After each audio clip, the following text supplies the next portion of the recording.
Hello,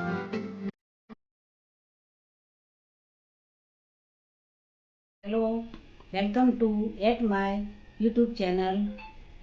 આજે આપણે ગણેશ ચતુર્થીના સુપ્રસંગ પર ચોખાના લોટના લાડુનો પ્રસાદ બનાવીશું. આજે આપણે બનાવીશું ચોખાના લોટના લાડુ. 1 વાટકી ચોખાનો લોટ છે, અડધી વાટકી ટોપરાણ છીણ છે, 1 વાટકી દળેલી ખોળ છે.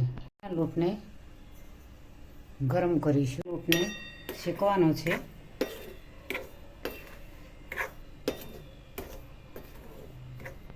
થોડો કલર ચેન્જ થાય ત્યાં સુધી શેકવાનો છે.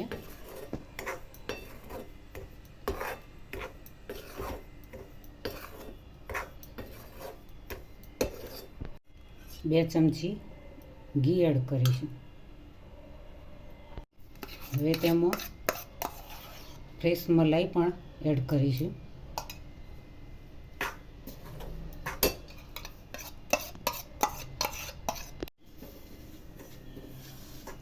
આ રીતે મિક્સ કરી દેવાની છે.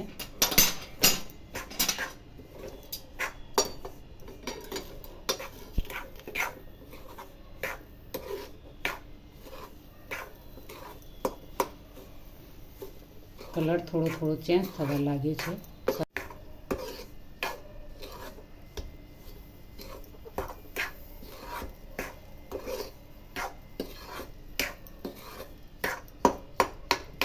ચોખાના લોટને આ રીતે શેકીને પણ તમે બનાવો છો.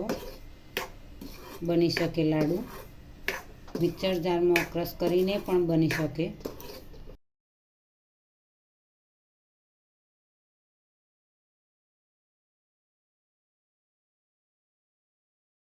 એક વાટકી ખોળ એડ કરીશું.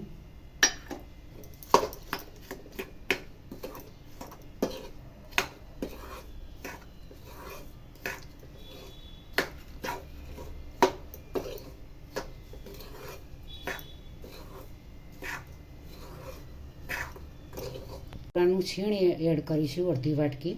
બધું મિક્સ કરી દઈશું સરસ એવું.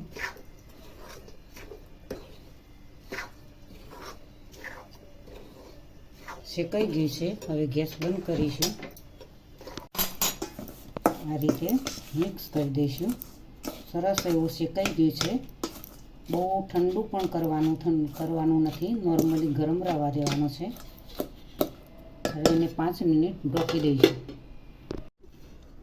5 મિનિટ થઈ ગઈ છે. હવે લઈ લઈશું ઢાંકણું. એડ કરી મિક્સ કરીશું. હવે ગરમ કરીને લેવાનું છે.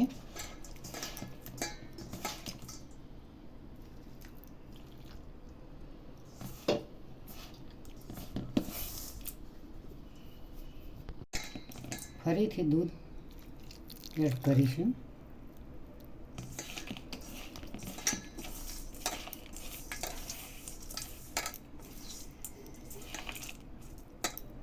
આ રીતે દૂધ એડ કર્યા પછી બધું મિક્સ કરી દીધું. મિશ્રણ તૈયાર થઈ ગયું છે.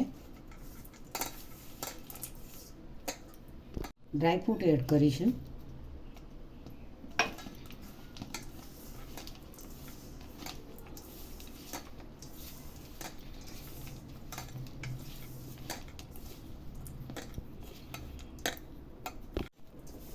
સરસ એવું મિક્સ થઈ ગયું છે.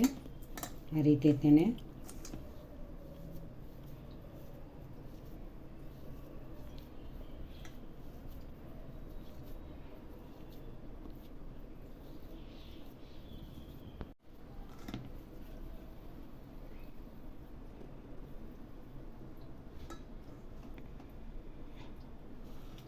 લાડુ બનાવવાના છે.